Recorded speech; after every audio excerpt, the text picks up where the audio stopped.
ಮಾಡಬೇಕಾಗಿ ಈಗ ಯೋಗರಾಜ್ ಅಣ್ಣನವರು. ಓಂ ಶಾಂತಿ.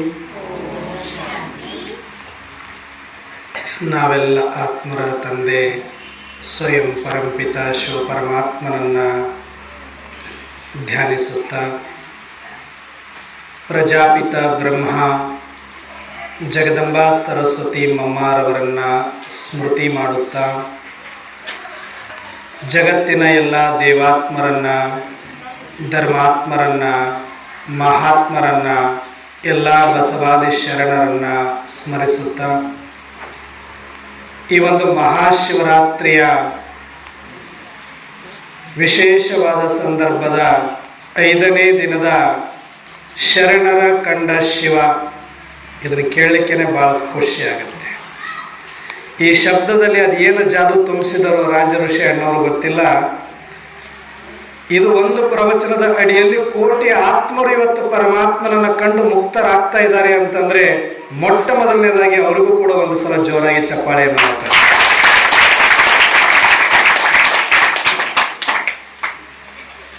ಶಿವನಿಗೆ ಬಹಳ ಹತ್ತಿರದ ಸಂಬಂಧಿಗಳು ಜಗತ್ತಿನಲ್ಲಿ ಯಾರಾದರೂ ಇದ್ದಾರೆ ಅಂತಂದ್ರೆ ಅದು ನಮ್ಮ ಬಸವಾದಿ ಶರಣರು, ಅದು ನಮ್ಮ ನಾಡಿನವರು.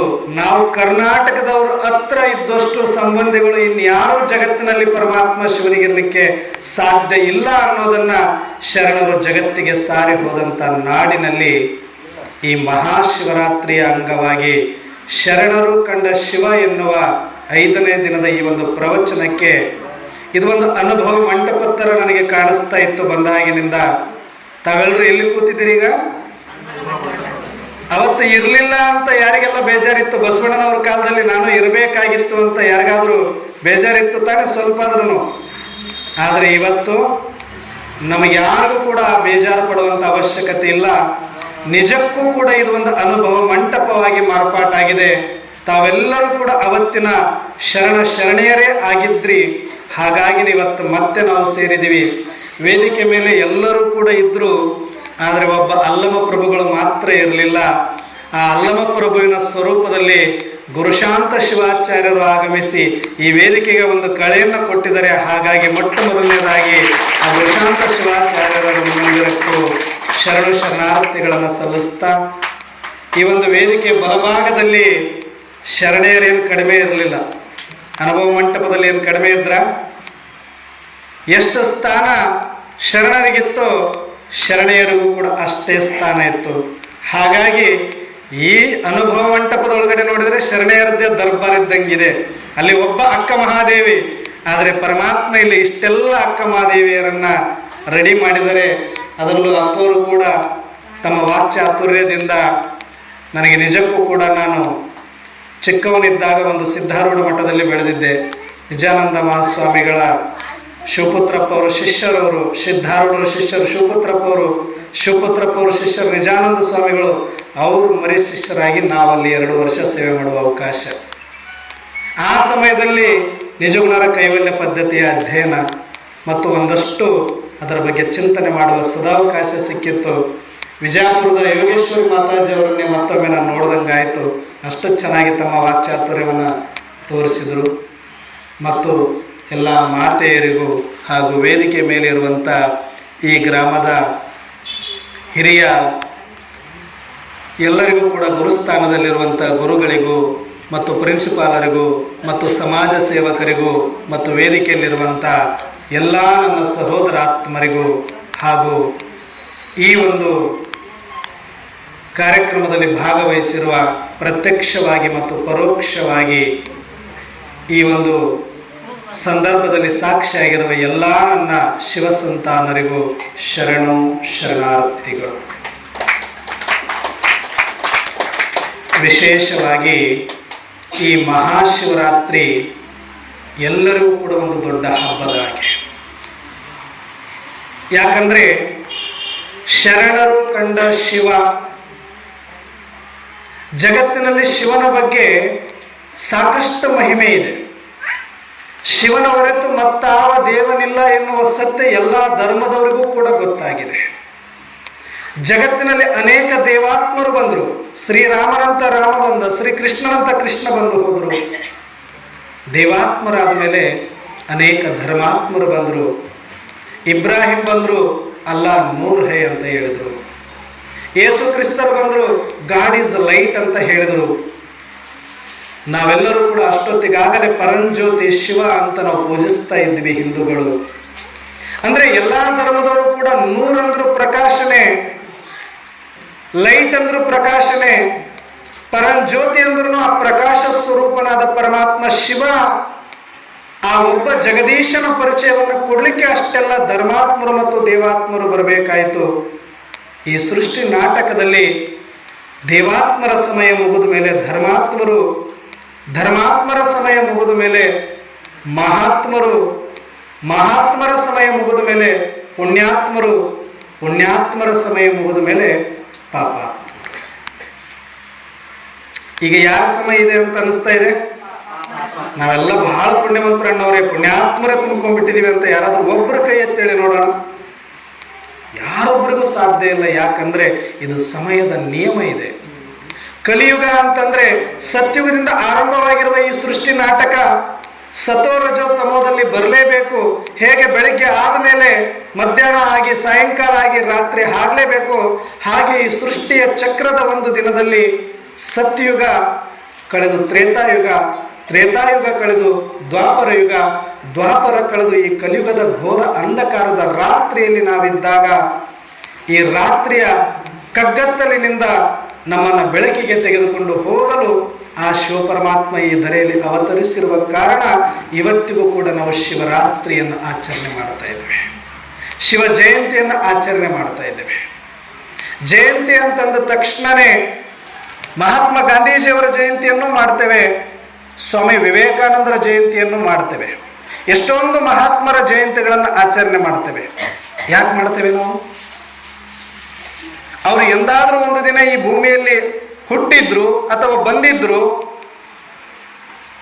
ಈ ಭೂಮಿಯಲ್ಲಿ ಹುಟ್ಟಿ ಜಗತ್ತಿಗಾಗಿ ಒಂದು ಸಮಾಜಕ್ಕಾಗಿ ಏನೋ ಒಂದು ಮಹಾನ್ ಕಾರ್ಯವನ್ನು ಮಾಡಿದ್ರು.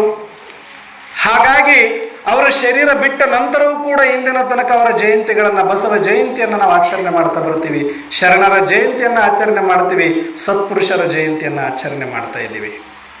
ಹೇಗೋ ಹಾಗೆ ಯಾರನ್ನ ಅಜನ್ಮ ಅಕಾಯ ಅಭೋಕ್ತ ಅಂತ ಶಿವನನ್ನು ನಾವು ಕರಿತೇವೆ, ಆ ಶಿವನಿಗೂ ನಾವು ಜಯಂತಿಯನ್ನು ಆಚರಣೆ ಮಾಡ್ತಾ ಬಂದಿದ್ದೀವಿ. ಅಂದ್ರೆ ಇದೇ ಸಾಕ್ಷಿ, ಆ ಶಿವನು ಕೂಡ ಯಾವತ್ತೋ ಒಂದು ದಿನ ಭೂಮಿಗೆ ಬಂದಿರಲೇಬೇಕು, ಬಂದು ಏನೋ ಒಂದು ಅಂತ ವಿಶ್ವ ಪರಿವರ್ತನೆಯ ಮಹಾನ್ ಕಾರ್ಯವನ್ನು ಮಾಡಿರಲೇಬೇಕು. ಹಾಗಾಗಿ ಎಲ್ಲರಿಗಿಂತ ಜಾಸ್ತಿ ಬಿರುದುಗಳು ಜಗತ್ತಲ್ಲಿ ಯಾರಿಗಾದರೂ ಇದ್ರೆ ಅದು ಒಬ್ಬ ಪರಮಾತ್ಮ ಶಿವ ತಂದೆಗೆ ಮಾತ್ರ. ಸೋಮೇಶ್ವರ, ವಿಶ್ವೇಶ್ವರ, ಮುಕ್ತೇಶ್ವರ, ಜ್ಞಾನೇಶ್ವರ, ಯೋಗೇಶ್ವರ ಹೇಳ್ತಾ ಹೋದರೆ ನಿಮಗೆ ಅಷ್ಟು ಸಾಕಾಗೋದಿಲ್ಲ, ಅಷ್ಟು ಮಹಿಮೆ ಒಬ್ಬ ಶಿವನಿಗಿದೆ. ಯಾಕೆ? ಎಲ್ಲರೂ ಮಾಡಲಾಗದಂತಹ ಕೆಲಸವನ್ನು ಒಬ್ಬ ಪರಮಾತ್ಮ ಬಂದು ದೇವಾತ್ಮರಿಗೂ, ಧರ್ಮಾತ್ಮರಿಗೂ, ಮಹಾತ್ಮರಿಗೂ, ಶರಣರಿಗೂ, ಸಂತರಿಗೂ, ಸತ್ಪುರುಷರೆಲ್ಲರಿಗೂ ಮುಕ್ತಿ, ಜೀವನ್ಮುಕ್ತಿ ಕೊಡುವಂತ ಸರ್ವಾತ್ಮರ ತಂದೆ ಒಬ್ಬ ಪರಮಾತ್ಮ ಶಿವ ಆಗಿರುವ ಕಾರಣ ಅವರಿಗೆ ಅಷ್ಟೊಂದು ಬಿರುದುಗಳು ಬಂದಿದೆ. ಹಾಗಾಗಿ ಯಾವತ್ತು ಆ ಶಿವ ಬಂದಿದ್ದಾರೆ, ಯಾವ ರಾತ್ರಿ ಅದು ಅಂದ್ರೆ ಯಾವುದು ಒಂದು ದಿನದ ರಾತ್ರಿ ಅಲ್ಲ. ಕಲಿಯುಗದ ಈ ಘೋರ ಅಂಧಕಾರ ಏನು ನಡೀತಾ ಇದೆ, ಇದು ನಿಜವಾದ ಅಜ್ಞಾನದ ರಾತ್ರಿಯಾಗಿದೆ. 5000 ವರ್ಷಗಳಿಗೆ ಪೂರ್ಣ ಆಗುವ ಒಂದು ಚಕ್ರ ಇದು. ಇದರಲ್ಲಿ ಸತ್ಯುಗದ ಆದಿ, ಕಲಿಯುಗದ ಅಂತಿಮದ ಈ ಮಧ್ಯದ ಸಂಗಮ ಸಮಯದಲ್ಲಿ ಸ್ವಯಂ ಪರಮಾತ್ಮ ನಾನು ಅಜನ್ಮನಾಗಿರುವ ಕಾರಣ ಒಂದು ತಾಯಿಯ ಗರ್ಭದಲ್ಲಿ ನಾನು ಹುಟ್ಟಿ ಬರಲಿಕ್ಕೆ ಆಗೋದಿಲ್ಲ.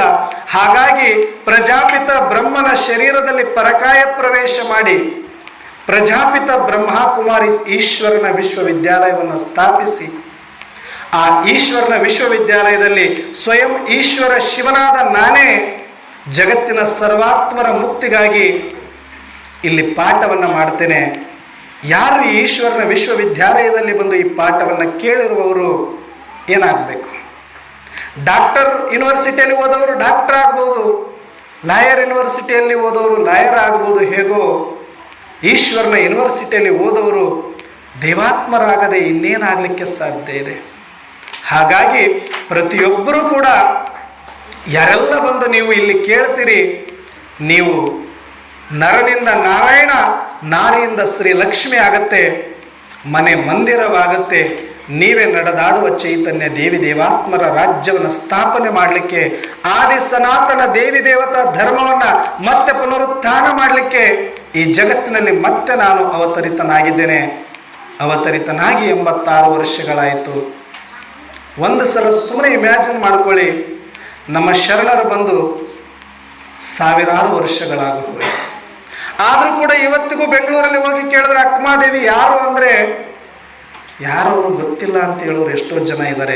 ಬಸವಣ್ಣ ಅಂದ್ರೆ ಮೂಗು ಮುರಿಯೋ ಜನ ಇದ್ದಾರೆ ಅಂದ್ರೆ ಲೆಕ್ಕ ಹಾಕಿ 1000 ವರ್ಷಗಳಿಂದ ಅವರು ಮಾಡಿದಂಥ ಕಾರ್ಯ ಮತ್ತಾರು ಜಗತ್ತಿನಲ್ಲಿ ಮಾಡಲಿಲ್ಲ. ಸಂವಿಧಾನದ ಕೆಲಸವನ್ನ, ಸಮಾಜದ ಕೆಲಸವನ್ನ, ಸಮಾನತೆಯ ಕೆಲಸವನ್ನ, ಅಧಿಕಾರ ಅಂತಸ್ತನ್ನ ತ್ಯಾಗ ಮಾಡಿ ಆ ಒಬ್ಬ ಪರಮಾತ್ಮನ ಸಂದೇಶವನ್ನು ಜಗತ್ತಿಗೆ ಕೊಡಲಿಕ್ಕೆ ತಮ್ಮ ಜೀವಗಳನ್ನ ತೆತ್ತರೂ ಕೂಡ ಇಷ್ಟು ಸಮಾಜದ ಕ್ರಾಂತಿ ಅಂತ ಅನಿಸ್ಕೊಂಡ್ರು ಕೂಡ ಇವತ್ತಿಗೂ ಒಂದು ರಾಜ್ಯ ದಾಟಿ ಇನ್ನೊಂದು ರಾಜ್ಯದಲ್ಲಿ ಕೇಳಬೇಕು ಅಂದರೆ ಇವತ್ತು ನಾವು ಎಷ್ಟೋ ಖುಷಿ ಪಡ್ತಾ ಇದ್ದೀವಿ.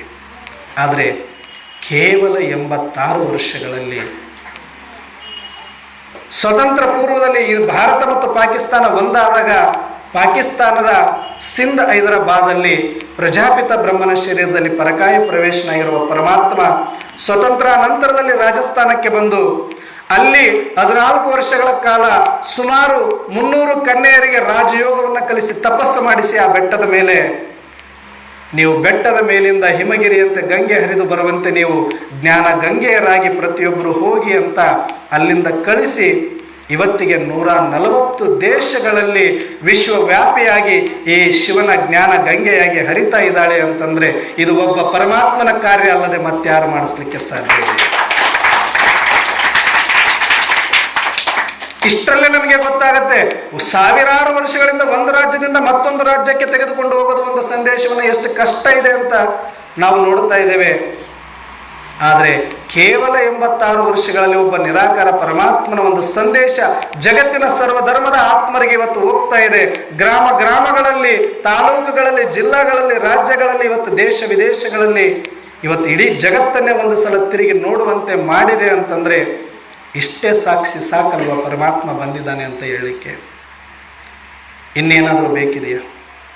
ಹಾಗಾಗಿ ಇವತ್ತು ಒಪ್ಪಿಸೋದೇನು ದೊಡ್ಡ ಕಷ್ಟ ಇಲ್ಲ. ಯಾಕಂದರೆ ಎಲ್ಲರೂ ಬಂದಾಗಿದೆ. ಇವತ್ತು ಎಲ್ಲರದ್ದು ನೋಡಿ ಆಗಿದೆ. ದೇವಾತ್ಮರು, ಮಹಾತ್ಮರು, ಶರಣರು, ಸಂತರು, ಸಾಧು ಸತ್ಪುರುಷರು ಇಲ್ಲಿ ತನಕ ನಮ್ಮನ್ನ ಆ ಪರಮಾತ್ಮ ಬರುವ ತನಕ ಪರಮಾತ್ಮನ ನೆನಪಿನ ಕುರುಹು ಈ ಜಗತ್ತಿನಲ್ಲಿ ಉಳಿಸುವ ಕಾರ್ಯವನ್ನು ಅವರೆಲ್ಲರೂ ಮಾಡಿದ್ದಾರೆ.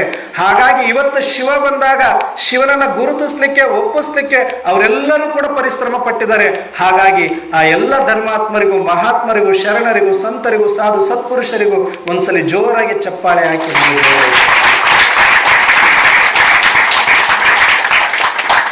ಶರಣರು ಕಂಡ ಶಿವ ಯಾರು ಅಂತಂದ್ರೆ ಆ ಶಿವ ನಿರಾಕಾರ ಶಿವ, ಚೈತನ್ಯ ಶಿವ, ಸರ್ವಾತ್ಮರ ತಂದೆ ಶಿವ, ಸರ್ವರಿಗೂ ಎಟುಕುವ ಶಿವ, ಸಹಜವಾಗಿರುವ ಸರಳ ಶಿವನನ್ನ ಆ ಶರಣರು ಅವತ್ತು ಕಂಡಿದ್ರು. ಅವತ್ತು ಶಿವ ಇರಲಿಲ್ಲ ಅಂತಲ್ಲ, ಬಸವಣ್ಣನವರು ಬಂದ ಮೇಲೆನೆ ಶಿವನನ್ನು ಕಂಡಿಡಿದ್ರು ಅಂತ ಏನೂ ಇಲ್ಲ. ಅಷ್ಟೊತ್ತಿಗೆ ಜಗತ್ತಲ್ಲಿ 12 ಲಿಂಗಗಳಿತ್ತು.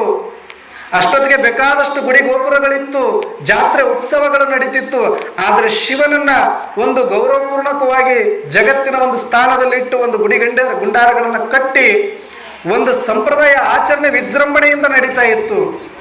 ಆದರೆ ಅಂತಹ ಶಿವನಿಂದ ಜಗತ್ತಿಗೂ ಏನು ಉಪಯೋಗ ಇಲ್ಲ. ಅದರಿಂದ ನಿಮ್ಮ ಆತ್ಮ ಕಲ್ಯಾಣವು ಆಗೋದಿಲ್ಲ. ಆ ಸತ್ಯವನ್ನು ತಿಳಿಸ್ಲಿಕ್ಕೆ ಬಸವ ಕಲ್ಯಾಣದಲ್ಲಿ ಮತ್ತೊಮ್ಮೆ ಬಸವಣ್ಣ ಹುಟ್ಟಿ ಬರಬೇಕಾಗತ್ತೆ. ಅವತ್ತೇ ಹೇಳ್ತಾರೆ, ಆ ಶಿವ ಬರೀ ಸಾಂಪ್ರದಾಯಿಕವಾದಂಥ ಶಿವ ಆಗಿ ಉಳಿಬಾರದು. ಯಾವತ್ತೋ ಒಂದು ದಿನ ಜಾತ್ರೆ ಉತ್ಸವ ಮಾಡಿ, ಅಭಿಷೇಕ ಮಾಡಿ ಒಂದು ದಿನಕ್ಕೆ ಮುಗಿಸಿ ಹೋಗುವಂಥ ಸಂಪ್ರದಾಯ ಇದೆ.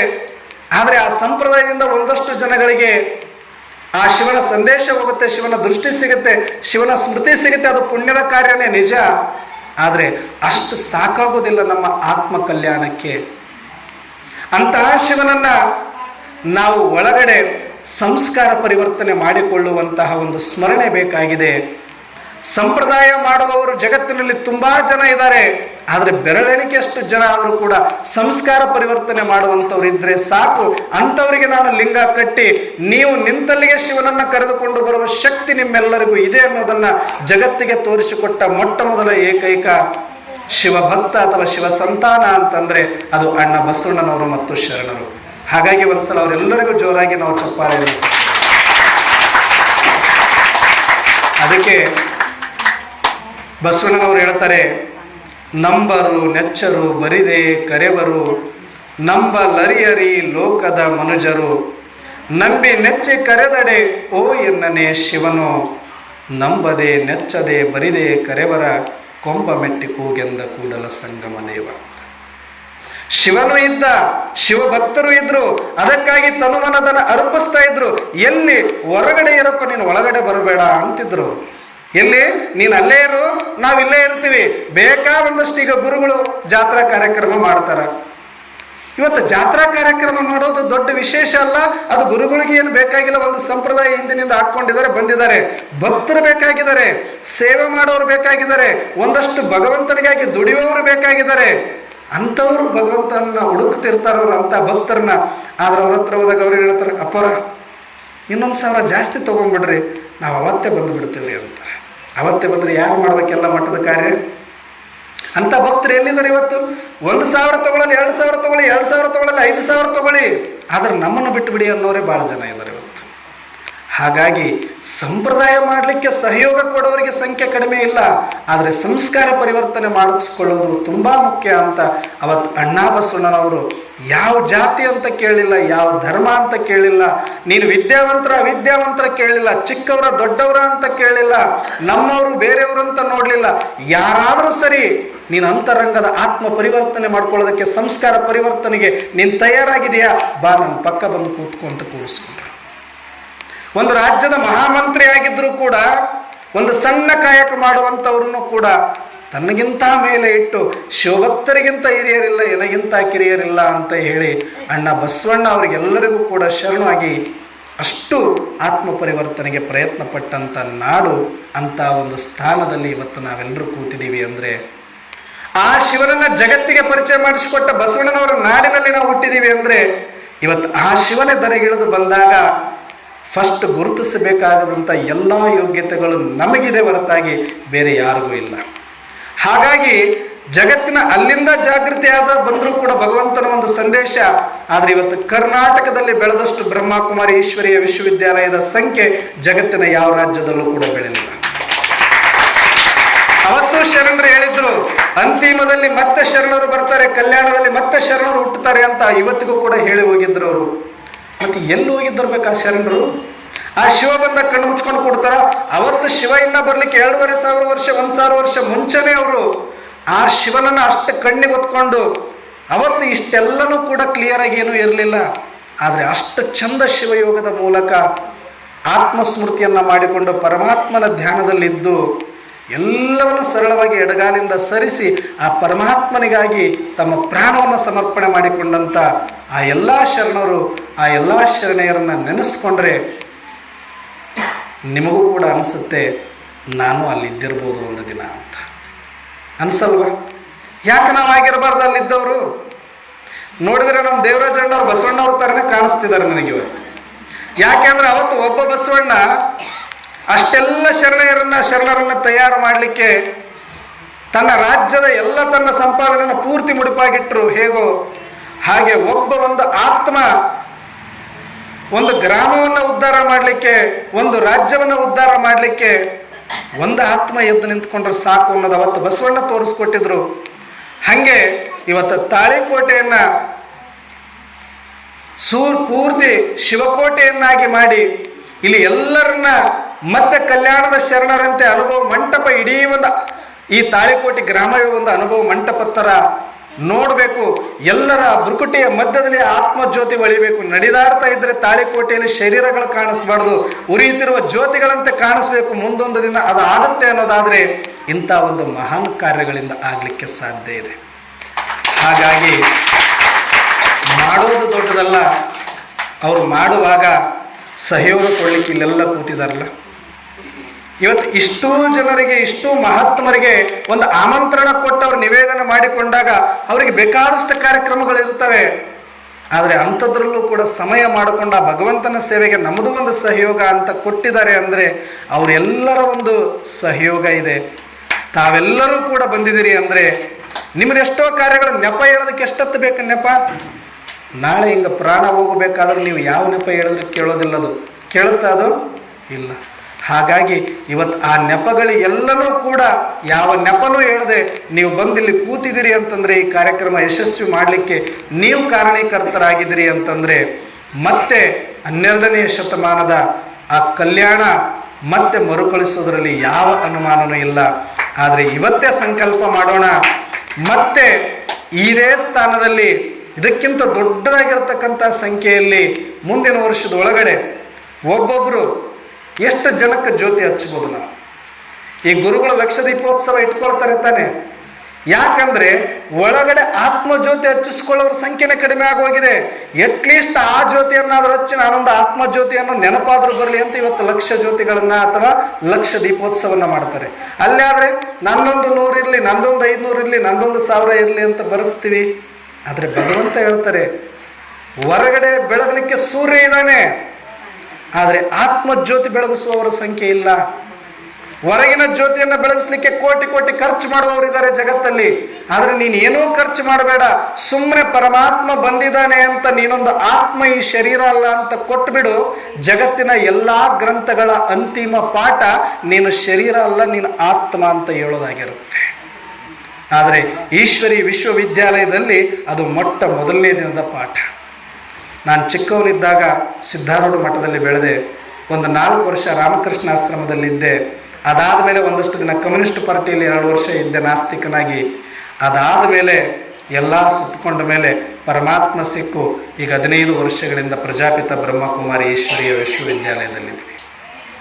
ಅಂದರೆ ನನಗೆ ಅಲ್ಲಿನೂ ಕೂಡ ರಾಮಕೃಷ್ಣ ಪರಮಹಂಸರ ಒಂದು ವಚನ ವೇದಗಳನ್ನು ಓದಿದಾಗಲೂ ಕೂಡ ಗೊತ್ತಿರುವ ಸತ್ಯ ಅದೇ. ವಿವೇಕಾನಂದರ ಅಂತಿಮದಲ್ಲಿ ಹೇಳೋದು, all power is within you, you can do anything and everything.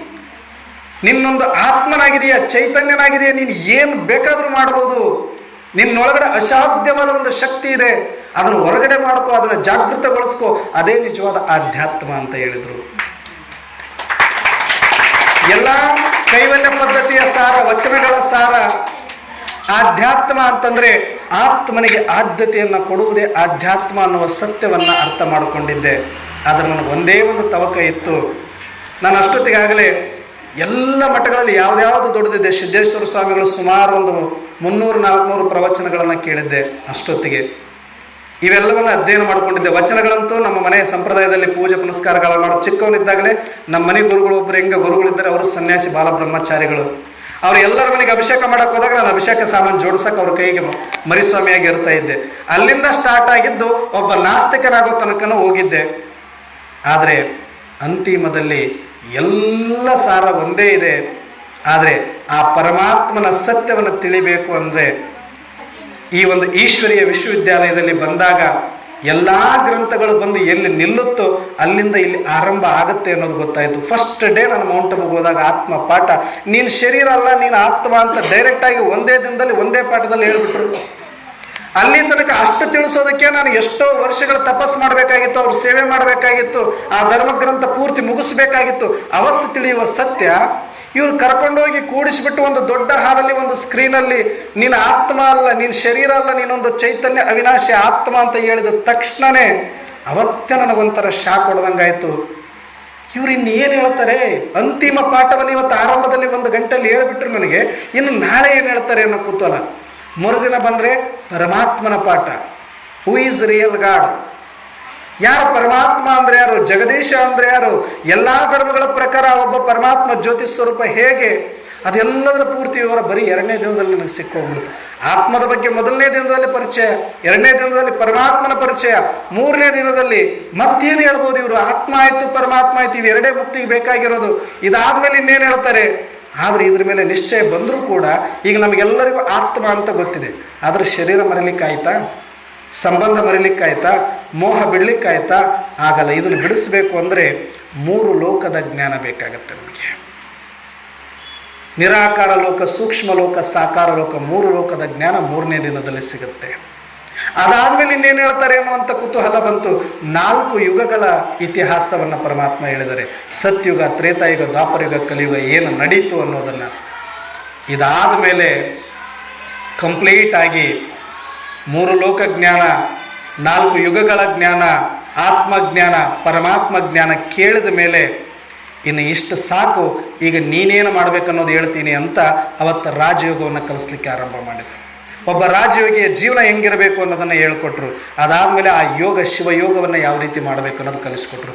7 ದಿನದಲ್ಲಿ ಇಡೀ ಜೀವನದ ಎಲ್ಲ ಗ್ರಂಥಗಳ ಸಾರ ನನ್ನ ಕೈಗೆ ಸಿಕ್ಬಿಟ್ಟಿತ್ತು. ಅವತ್ತಾಗಿರುವಷ್ಟು ಆನಂದ, ಇಡೀ ರಾತ್ರಿ ನಿದ್ದೆ ಮಾಡಿಲ್ಲ ನಾವು. 15 ಜನ ನಾವು ಥರ ಕುಮಾರ್ಸ್ ಎಲ್ಲರೂ ಹೋಗಿದ್ವಿ. 15 ಜನ ಇಷ್ಟು ಖುಷಿಯಿಂದ ಎಲ್ಲ ಆಧ್ಯಾತ್ಮಿಕ ವಾತಾವರಣದಲ್ಲೇ ಇರೋದ್ರಿಂದ ಅದು ಒಬ್ಬೊಬ್ಬರು ಕೂಡ 1 ವಾರಗಳ ಕಾಲ ಯಾವುದೋ ಲೋಕದಲ್ಲಿ ಸ್ವರ್ಗದಲ್ಲಿ ತೇಲಾಡ್ತಾ ಇದ್ವಿ. ಅವತ್ತು ಹಚ್ಚಿರುವ ಜ್ಯೋತಿ ಇವತ್ತು ನಾನೊಬ್ಬನೇ ಇದನ್ನು ತಗೊಂಡು ಕೂಡಬಾರ್ದು, ಎಲ್ಲರಿಗೂ ಕೂಡ ತಿಳಿಸಬೇಕು ಅಂತ ಎಲ್ಲೋ ಒಂದು ಕಡೆ ಸಿಕ್ಕಾಕೊಳ್ಳದಿರ ಭಗವಂತ ಇನ್ನೂ ಕೂಡ ಕರ್ಕೊಂಡು ಎಲ್ಲೇ ಹೋದ್ರೂ ನಾವು ಅಲ್ಲಿಗೆ ಹೋಗೋವರೆಗೂ ಕೂಡ ಈ ಸತ್ಯವನ್ನು ಸಾರಲೇಬೇಕಾಗಿದೆ.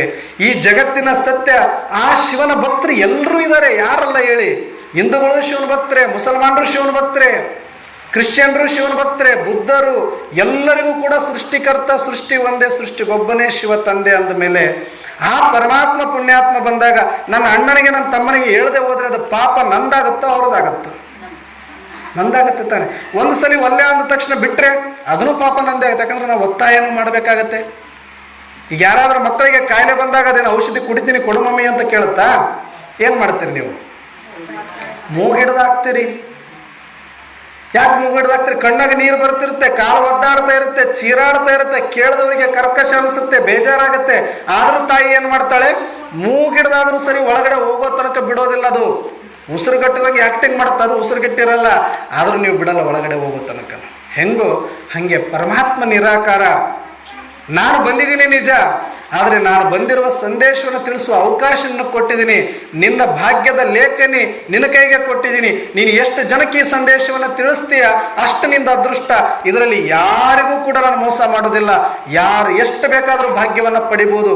ಕುಲಾ ಬಜಾರ್ ಅಂತೇಳಿ ಭಗವಂತ ನಮಗೆ ಫ್ರೀಯಾಗಿ ಬಿಟ್ಟಿದ್ದಾನೆ. ನಿಮ್ಮ ಅದೃಷ್ಟವನ್ನು ಇಲ್ಲಿ ತನಕ ಕೇಳ್ತಿದ್ರಿ. ಆ ಬ್ರಹ್ಮ ಹಣೆ ಬರೋನಂದು ಹೆಂಗೆ ಬರೆದು ಬಿಟ್ಟಿದನೋ, ಯಾವತ್ತು ಬರೆದು ಬಿಟ್ಟಿದನೋ ಅಂತ ಹಣೆ ಜಜ್ಕೊಂತಿದ್ರಿ. ಯಾಕೆ ಹಣೆ ಜಜ್ಕೊಂತಿದ್ರಿ? ತಲೆಗೆ ಯಾಕೆ ಕೊಡ್ಕೊಳ್ಳಿಲ್ಲ? ಬೆನ್ನಿಗೆ ಯಾಕೆ ಕೊಡ್ಕೊಳ್ಳಿಲ್ಲ?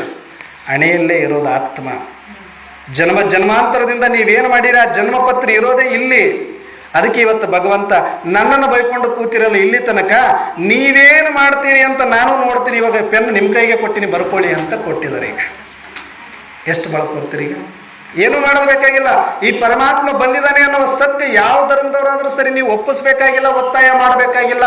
ಸುಮ್ಮನೆ ಹೋಗಿ ಒಂದು ಸಲ ಅವ್ರ ಕಿವಿಗಾಕಿ, ಸಾಧ್ಯ ಆದರೆ ಒಂದು ಸಲ ಪ್ರಯತ್ನ ಮಾಡಿ, ಒಂದು ಸಲ ಒತ್ತಾಯ ಮಾಡಿ, ಅದಾದ ಮೇಲೆ ಅವರಿಗೆ ಬಿಟ್ಟಿದ್ದಷ್ಟೆ. ನಿನ್ನ ಕೆಲಸ ಮುಗೀತು. ಔಷಧಿ ಕೊಡೋದು ನಮ್ಮ ಕೆಲಸ.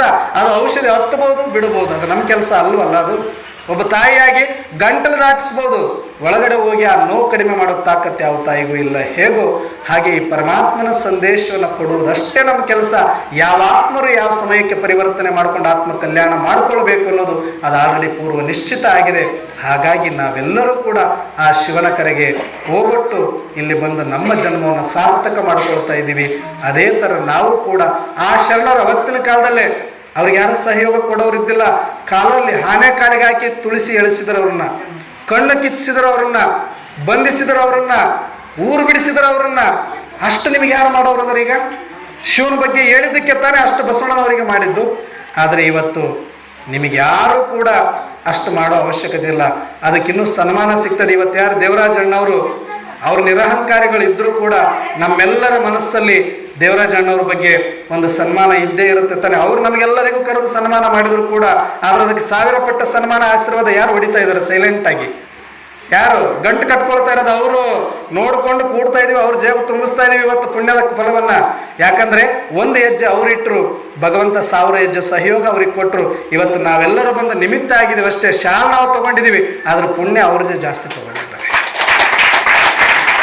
ಅದಕ್ಕೆ ಅಂತಹ ಪುಣ್ಯವನ್ನು ಮಾಡಲಿಕ್ಕೆ ಎಲ್ಲರಿಗೂ ಅವಕಾಶ ಇದೆ. ನಿಮ್ಮ ಕೈಲಾದಷ್ಟು ಹನಿ ಹನಿ ಕೂಡಿದ್ರೆ ಅಣ್ಣ ಮನೆ ಆಗಬೇಕಂದ್ರೆ ಒಂದು ಇಟ್ಟಿಗೆ ಇಟ್ಟರೆ ಸಾಕಲ್ಲ, ನನ್ನ ಪುಣ್ಯ ಬಂದೋಯ್ತು ಇಲ್ಲಿ ನಡೆದಿರೋ ಕಾರ್ಯದ್ದೆಲ್ಲನು. ನೀವೇನು ಇಡೀ ಬಿಲ್ಡಿಂಗ್ ಕಟ್ಟಬೇಕಂತಿಲ್ಲ, ಒಂದು ಇಟ್ಟಿಗೆ. ಅವ್ರು ಹೆಂಗು ದೇವರಾಜಣ್ಣ ಬಿಡಲ್ಲ, ಕಟ್ತಾರವರು. ತಾಳಿಕೋಟೆ ಮುಗಿಸಿ ಇನ್ನೊಂದು ಕೋಟೆ ಮತ್ತೆ ಹೋಗ್ತಾರವರು. ಹೋಗೋದ್ರೊಳಗಡೆ ಒಂದು ಇಟ್ಟಿಗೆ ಸೇರಿಸ್ಬಿಡೋಣ ಅದ್ರೊಳಗಡೆ. ನಮ್ದೇನು ಹೋಗೋದೈತಿ, ಒಂದು 10 ರೂಪಾಯಿ ಹಾಕೋದಪ್ಪ, ಇಲ್ಲ ಒಂದು ತಾಸು ಬಂದು ಕೂತ್ಕೊಳ್ಳೋದಪ್ಪ, ಇಲ್ಲ ಒಂದು ಕೈಲಾದಷ್ಟು ಸಹಯೋಗ ಮಾಡೋದಪ್ಪ. ಅಷ್ಟಾಯ್ತಾ, ಅವ್ರು ಮಾಡಿದ್ದ ಪುಣ್ಯದ್ರಾಗೆಲ್ಲ ನಾವು ಸೇರ್ ಹೋಲ್ಡರ್ಸ್ ಆಗ್ತೀವಿ. ಅಂಥ ಒಂದು ಭಾಗ್ಯವನ್ನು ಬೆಳಗಿಸಿಕೊಳ್ಳುವಂತಹ ಭಾಗ್ಯ ವಿಧಾತ ಪರಮಾತ್ಮ ಬಂದಾಗ ನಾವೆಲ್ಲರೂ ಭಾಗ್ಯವಂತರಾಗೋಣ ಅಂತ ಹೇಳ್ತಾ, ಇವತ್ತಿನ್ನೂ ಗುರುಗಳು ಇದ್ದಾರೆ, ಹಿರಿಯರು ಇದ್ದಾರೆ, ಅವರೆಲ್ಲರಿಗೂ ಕೂಡ ಆಶೀರ್ವಚನವನ್ನು ನಾವೆಲ್ಲರೂ ಕೇಳಬೇಕಾಗಿದೆ. ದಯವಿಟ್ಟು ಇನ್ನೂ ಸ್ವಲ್ಪ ಹೊತ್ತು ಶಾಂತವಾಗಿ ತಾವೆಲ್ಲರೂ ಕೂತ್ಕೊಂಡು ಆ ಭಗವಂತನ ಕೃಪೆಗೆ ಪಾತ್ರರಾಗಬೇಕು ಅಂತ ಹೇಳ್ತಾ, ಇವತ್ತಿನ ದಿವಸ ಇಲ್ಲಿಗೆ ಬರಲಿಕ್ಕೆ ದೇವರಾಜಣ್ಣವರು ಮತ್ತು ರಾಘವೇಂದ್ರಣ್ಣವರು ನಿಮಿತ್ತ ಆದರು. ಅದು ಭಗವಂತ ಯಾರ್ಯಾರನ್ನ ಎಲ್ಲಿ ಕೂಡಿಸ್ತಾನೋ ಗೊತ್ತಿಲ್ಲ. ಪಾಂಪ್ಲೆಂಟ್ ಮಾಡ್ಸೋಕೆ ಇವರಲ್ಲಿ ಹೋಗಿದ್ದಾರೆ, ಅವರಲ್ಲಿ ಶಿವಲಿಂಗ ಅಲ್ಲಿ ನಮ್ಮೂರಿಗೆ ಬಂದೈತೆ, ಅದು ಇಲ್ಲಿಗೆ ಬರ್ಬೇಕು ತಾಳಿಕೋಟೆಗೆ. ಸ್ವಲ್ಪ ಮುಂದಕ್ಕೆ ಹೋಗಿ ಬರ್ತೀನಿ, ನಮ್ಮ ಭಕ್ತರು ಅಲ್ಲಿದ್ದಾರಂತ ಗಂಗಾವತಿ ತನಕ ಹೋಗಿ ಆ ಲಿಂಗು ಇಲ್ಲಿ ಬಂದು ಕುಂತಿದೆ. ಆ ಲಿಂಗು ನಿಮಿತ್ತವಾಗಿ ಈ ಲಿಂಗರಾಜಣ್ಣ ಮತ್ತೆ ಇವತ್ತು ಇಲ್ಲಿಗೆ ಬರಬೇಕಾಯಿತು. ಹಾಗಾಗಿ ಎಲ್ಲರಿಗೂ ಕೂಡ ಧನ್ಯವಾದಗಳನ್ನು ಸಲ್ಲಿಸ್ತಾ ನನ್ನೆಲ್ಲರ ಮಾತಿಗೆ ಮಂಗಳಾಡ್ತಾ ಇದ್ದೀನಿ. ಓಂ ಶಾಂತಿ. ಇಲ್ಲಿಯವರೆಗೆ ಸುದೀರ್ಘವಾಗಿ ನಮ್ಮ ಈಶ್ವರಿ ವಿಶ್ವವಿದ್ಯಾಲಯದ ಇತಿಹಾಸವನ್ನು ಕೇಳ್ತಾ ಶರಣರು ಕಂಡ ಶಿವ ಪರಿಕಲ್ಪನೆಯನ್ನು ನಮಗೆ ಮನಮುಟ್ಟುವಂತೆ ಎಲ್ಲ ಸಿದ್ಧಾಂತಗಳನ್ನು ನೆರವೇರಿಸಿಕೊಂಡು ನಮ್ಮ ಲಿಂಗರಾಜನವರು ಒಂದು ಮಾತು ಬಹಳ ಸ್ಪಷ್ಟವಾಗಿ ಹೇಳಿದರು. ದೇವರಾಜ ಮತ್ತು ಲಿಂಗರಾಜ ಇಬ್ಬರು ಪುಣ್ಯ ಕಟ್ಟುವುದಕ್ಕೆ ನಾವು ನೋಡ್ಕೊಂಡು ಸುಮ್ಮನಿದ್ದೀವಿ. ಈ ಗಂಗರ ಮಾಡಿ ಅವರು ಪುಣ್ಯ ಕಸುವ ಕೆಲಸ ನಾವು ಕಟ್ಟುವಬೇಕಾಗಿ ಅನ್ನುವ ಮಾತನ್ನ ಬಹಳ ಕಳಕಳಿಯಿಂದ ಹೇಳಿದ್ರು. ಅವರಿಗೆ ಮತ್ತೊಮ್ಮೆ ಇನ್ನೊಮ್ಮೆ ಪರಮಪಿತ, ಪರಮ ಶಿಕ್ಷಕ, ಪರಮ ಸದ್ಗುರು ಆ ಶಿವತಂದೆಯನ್ನ ಅವರು ಈ ನಾಡಿನಾದ್ಯಂತ ದೇಶದಾದ್ಯಂತ ಪ್ರಚಾರ ಮಾಡಿ ಅವರು ಒಳ್ಳೆಯ ಸಂಸ್ಕಾರ ಸಿದ್ಧಾರೂಢರ ಆಶ್ರಮದೊಳಗ ರಾಮಕೃಷ್ಣ ಸ್ವಾಮಿ ವಿವೇಕಾನಂದವರು ಒಂದು ಮಾತು ಹೇಳಿದಂದ್ರೆ, ಆತ್ಮವನ್ನು ನೀವು ಆತ್ಮಸ್ವರೂಪಗಳನ್ನು ಕುತ್ಕೊಂಡ್ರೆ ಆ ಪ್ರಭಾವವನ್ನು ಬೀಳ್ತಾ ಹೋಗಿ ಅದು ತಾನೇ ತನ್ನ ಕೆಲಸವನ್ನು ಮಾಡ್ತೈತೆ ಅನ್ನೋದನ್ನ ಸ್ವತಃ ತಮ್ಮ ಜೀವನವನ್ನು ಆ ಸ್ವರೂಪದೊಳಗೆ ಇಲ್ಲಿ ಹೇಳಿದ್ದಾರೆ. ಅವರಿಗೆ ನಾನು ಅಭಿನಂದನೆ ಹೇಳ್ತಾ